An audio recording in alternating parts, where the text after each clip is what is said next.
When someone tells you something, it's actually not relevant who tells you something, or is it? No, we are all the same to everyone, aren't we? It doesn't matter. It doesn't matter. All humans are equal. And of course, in the workplace, bring your full self. Yeah, we're all equal, aren't we? So people are seriously telling me they are the same to absolutely anyone. I give you a simple example. Let's say you sit in your office and three people come in. One is the intern on their first day. The second person is your most important client. And the third one is the investor who's now instructing the board on that day. And you think you treat them all the same. You clearly don't. And when you're on the other side of the game and you are the investor or you are the CEO or you are on the board, you probably know this moment that you think you treat them all equally. However, you probably know either consciously or subconsciously that this is not really the case. And this is what we're going to talk about today, how to handle the imbalance of power. Why do I chose this topic today? So first, a number of emails arrived and I pushed this topic forward for quite a bit, or pushed it back, better to say. And many cases where suddenly organizations stood in general public and say, how could this ever have happened because of leaks, showed an organizational culture where abuse of power was all over the place for years, sometimes for decades, and no one did anything about it. That is exactly the imbalance of power. So you need to know, how do you handle the imbalance of power? So welcome to this week's episode. When we talk about the imbalance of power, the first thing we have to address here is this imbalance of power exists. Even when you say we're a mid-sized business somewhere, you almost need to be a family business where you cannot fire anyone because they are legally family and you cannot fire them even if you wanted to because they all hold equal shares. So as soon as you talk about power, power is there. Ignoring that power is there is an approach which is never sustainable because especially in moments of conflict, power plays a role and we have to address that. Step number one always is always consider your status. I give you an example here, and very important for me is I'm not blaming anyone on where you come from or tell you off for it. However, when you come from a very privileged background, when people know you can easily afford the most expensive lawyers, when people know the money you have, there's more where that came from. You're running 8 businesses, you don't care about people, they know that.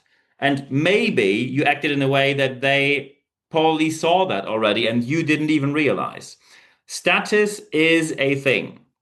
And you have to see, if you like it or not, where do you come from? And I can very simply tell you, I come from a very small village in northern Germany, grew up there and worked my way up to where I am today with the international national business I run. However, this is still an intact family where I grew up. I had two loving parents. I grew up in a stable household. And of course, due to being a family of public servants, education was in the focus. So they really took care that I went to school, that my marks were okay. And they allowed me to behave bad on all counts, left, right, and center, from coming home with ripped jeans or having smashed in a window with my football. However, as soon as the marks went down, consequences were there very quickly. And that is privilege. If you like it or not, it is privilege. Address it.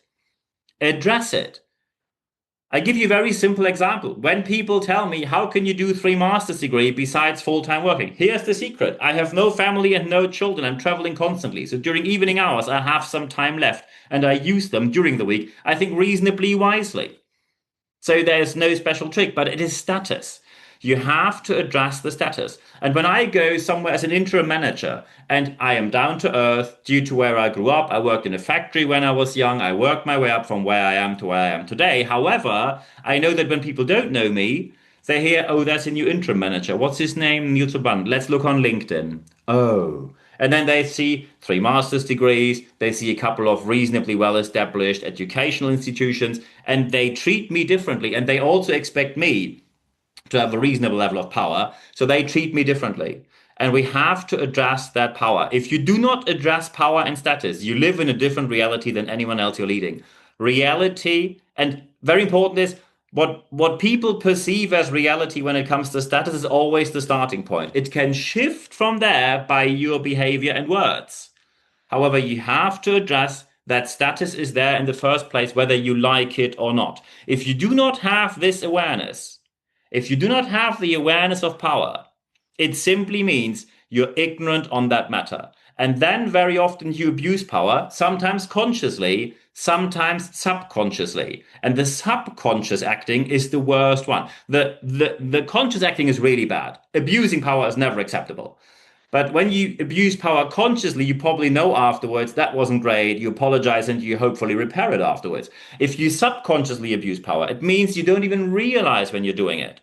Everything will go south from there.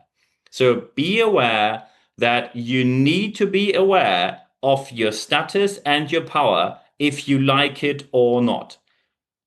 And of course, when you now say, well, I am in that situation, so how should I deal with it? So very important is when you are in that situation, the first aspect you always have to see is, where is your organization? Some organizations have a very healthy organizational culture where they address certain aspects and then they move on from there. However, sometimes you have organizations where as soon as you rise through the ranks, you see a couple of behaviors where you think, bit weird, or let's say, bit unacceptable, or let's say wildly unacceptable, or you say that's massively overstepping the mark. And the question is, how do you act here?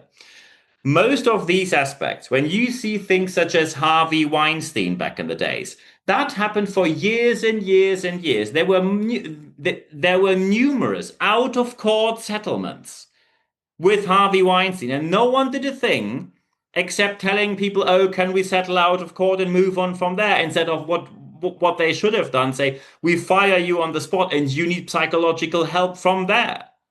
No, they moved on because they said, yeah, brings in money, so I think that's okay, isn't it? We like money, don't we? And this kind of structure is the problem. Abuse of power often is institutionalized. And that is why sometimes people say institutionalized organizations are not there to help you. They are there to establish the power as it is in place and keep it that way. So structural problems often arise from a long-standing history of misconduct. When you see something like the President's Club in London, where for years and years, obviously, misconduct seemed to have happened allegedly, and then some journalist undercover went in there, made it all public, and the President's Club then fall apart overnight, where they said, oh, we are so sorry, but this can't be repaired. I think we stop with it. Yeah, bit late, very late, but at least you stopped it now. So when you have structural misconduct, you either step up and change that very quickly, because as soon as everything comes to public, you can never claim, I didn't start it. You can never claim it was not me starting it, it was there before I started. As soon as you were there and you either copied it or you didn't say anything, it simply means, in a very simple phrase, silence is violence and passivity is complicity.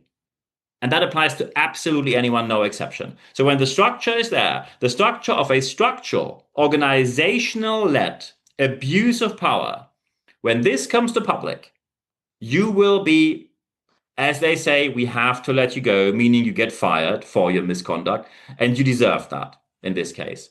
So you better, in that situation, when you see there is an abuse of power or questionable behavior, you better change things very, very quickly. And I can tell you, the quicker the better. And of course, now a justified question is, how can we implement that? So how can we make sure that we implement that in a way that is actually sustainable? So here we go. Start with the people. That is the very first thing. You always start with the people. You ask people, and some people have, some organizations have very sustainable practices. There is probably a monthly or even bi-weekly anonymous survey, or they have whistleblower contacts, or they have a helpline, or they have anonymous filing system where people can anonymously in protected spaces complain about misconduct. Or they can address things earlier in annual appraisal interviews, and they are actually followed up, not just filed somewhere in HR and nothing happened ever after. So always start with the people, because as soon as people see when we address things, actual change happens, then people will address it in the future as well. As soon as they see, okay, misconduct happens and I filed something and nothing ever happened from there, then they of course will go to press sooner or later. They will of course put this to public, because rightfully so, what else should they do? However, of course, we also have to question here, what is the role of the team? When you are in a team that accepts misconduct simply by telling people this is how we work here, this is also debatable behavior. And by the way, as team lead, you are then equally guilty of it. I lost count of the large law firms where people told me, oh, yeah, once per month, one of the partners comes here and just yells at you. They are all stressed. This is how things work here. This is how we work. Just get on with it. So, first things first. Niels Brabandt, me, I'm not stressed by that. I was a professional referee. I got out of stadiums where multiple thousands of people says, hang him, hang him. I got out of there. I am calm with absolutely anything. But this is not about me. This is about other people who probably cannot handle this that well.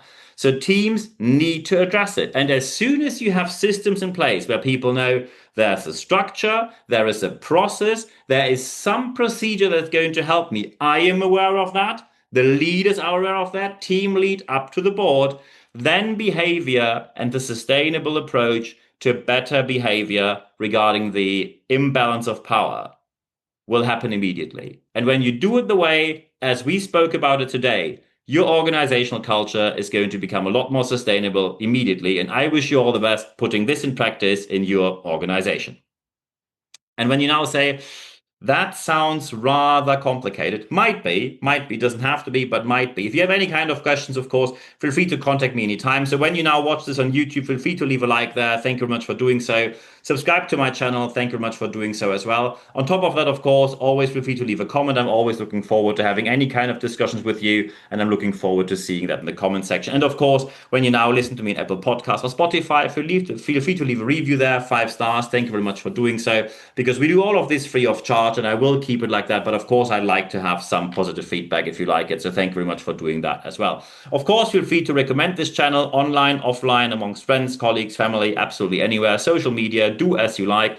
I'm always looking forward to seeing feedback from your side here anywhere. Of course, we have an additional aspect, the YouTube Shorts. I promised you daily leadership tips, and we have daily leadership tips. We decided for YouTube Shorts. So it really pays off on YouTube that you do not only put the little bell in there, you do not only subscribe to my channel, put the tiny bell in there as well, because then you get a short notification as soon as something new is online.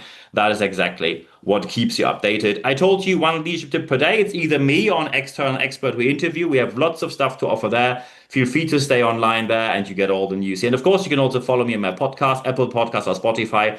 If you now say, hey, we need really specific help, we need a trainer, speaker, coach, consultant, mentor, a project interim manager, someone who's hosting our events for the night or whatever else or for the day, yeah, feel free to get in touch. nb-network.biz is my website. Feel free to go there, and I'm always looking forward to hearing from you. If you want to drop me an email straight away, drop me an email, nb@nb-networks.com. I'm looking forward to hearing from you there as well. And of course, we have live sessions. If you go to expert.nb-networks.com, put your email address in there. No worries, you only receive one email every Wednesday morning. It's 100% content, ad-free guarantee. In this email, you get full access to all the podcasts, video casts, all of it, all the articles. No charge, no paywall. Another place you will find paywalls. There is no paywall at all. And what you're also able to do is you will see the date and the time. So in this email, which you receive every Wednesday morning, just once per week, you will see the date and the time and the access link for the next live session. We just had one, a brilliant one recently. The next one is coming up soon. We at least have one per month. So I'm looking forward to seeing from you there. When you say, hey, for our organization, we need a private one, can we do that? Of course, get in touch and we take it from there. And of course, on top of that, feel free to follow me on social media, connect with me on LinkedIn, follow me on Instagram. And of course, you can also leave a like on Facebook, or you can simply subscribe to my channel on YouTube, or you can do all of that. Very important is as soon as you reach out to me, I answer every single message within 24 hours or less, meaning if I don't get back to you within 24 hours, it means I most likely have not seen your email, or, well, emails I definitely see, but if you reached out on some platform, sometimes Instagram puts you in the other folder, or Facebook doesn't show you a message on the messenger. If that happens, just use a different platform. I'm always happy to answer. When I see your message, an answer within 24 hours is a 100% guaranteed, so I'm looking forward to hearing from you there.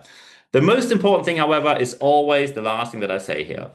Apply what you heard in this podcast, because only when you apply what you heard, you will see the positive change that you obviously want to see in your organization. I wish you all the best doing so. I'm looking forward to hearing from you. Get in touch anytime. Looking forward to being in touch with you. Answer guaranteed within 24 hours or less. And at the end of this podcast, as well as at the end of this video cast, there's only one thing left for me to say. Thank you very much for your time.